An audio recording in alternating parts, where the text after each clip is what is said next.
रीगा खास तौर से पूरा सीतामढ़ी जिला में एक मुद्दा है रीगा चीनी मिल जी। वर्षों से बंद है और आपके नेता चिराग पासवान जी बिहार के विकास करने के लिए ही जाने जाते हैं, विकास के प्रति उनकी काफी रुचि है।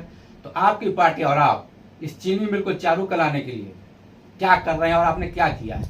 देखिए, रीगा चीनी मिल आज से नहीं, रीगा की पहचान और सीतामढ़ी की शान रीगा चीनी मिल हमेशा से रही है, हमारा धरोहर है।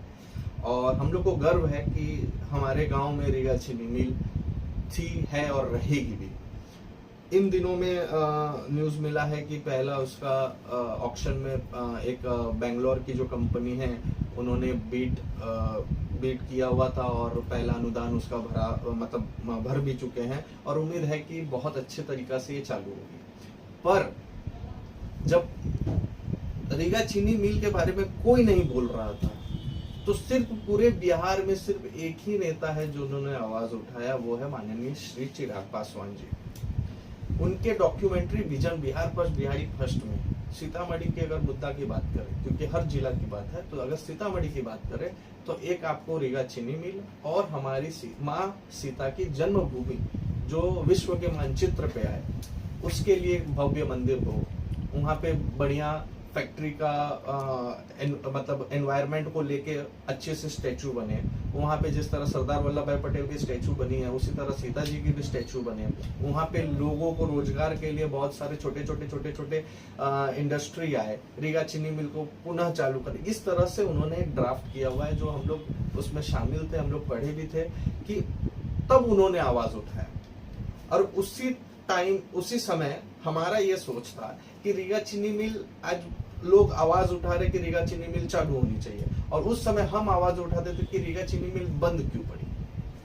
स्थानीय विधायक क्या कर रहे थे जब बंद पड़ी, तो उनका क्या इंटरेस्ट था, उन्होंने क्या विधानसभा में आवाज उठाई, क्या उन्होंने मुख्यमंत्री के पास जाके उन्होंने कहीं काम किया कि चीनी मिल बंद नहीं होनी चाहिए, क्योंकि हजारों किसान और हजारों मजदूर वहां काम करते थे। ऐसी स्थिति हो गई कि पलायन करने को उनको रीगा छोड़ के बाहर जाना पड़ता था, अपने परिवार से दूर जाना पड़ता था। तो उस समय में हम आवाज उठाते थे कि ये बंद क्यों पड़ी, और बंद पड़ी तो फिर उसको चालू कराने में आपका क्या योगदान है। तो इनको सिर्फ एक रीगा चीनी मिल राजनीति का अड्डा बन चुकी थी, पर अब चिराग पासवान जी के प्रयास से, हमारे मौजूदा सांसद देवेश चंद्र ठाकुर जी के प्रयास से, हमारे शिवहर के सांसद लवली आनंद जी के प्रयास से यह पुनः चालू हो रही है। मुख्यमंत्री जी नरेंद्र मोदी जी, अमित शाह जी का प्रयास है कि चालू हो रही है, बहुत खुशी की बात है। पर हम लोग जिस तरह से संघर्ष किए हैं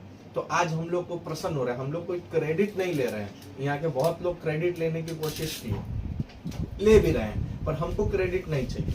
हमको ये चाहिए कि हम लोग जो संघर्ष किए हैं उसका आज हम लोग को फल मिल रहा है, अच्छे तरह से चालू हो। हम लोग का ये डिमांड है कि अगर चीनी मिल चालू हो रही है तो प्राथमिकता, आप जो उसमें काम कर रहे थे लोग उनको प्राथमिकता दीजिए, उनको नौकरी दीजिए।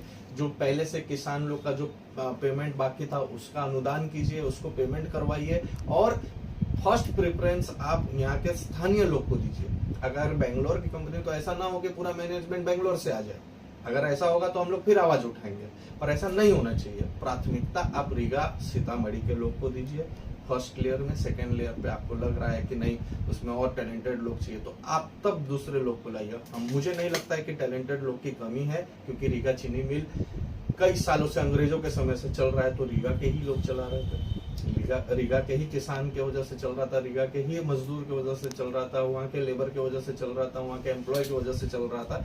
तो मेरी ये है आपके माध्यम, आपके मीडिया के माध्यम से ये है कि प्राथमिकता रीगा के लोग को पहले दीजिए, फिर उसके बाद आपको जो क्राइटेरिया भरना है वो भरिए।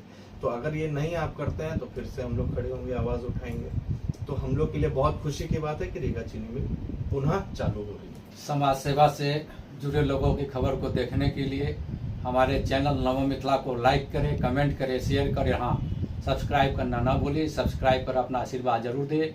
जय सनातन, जय मिथिला।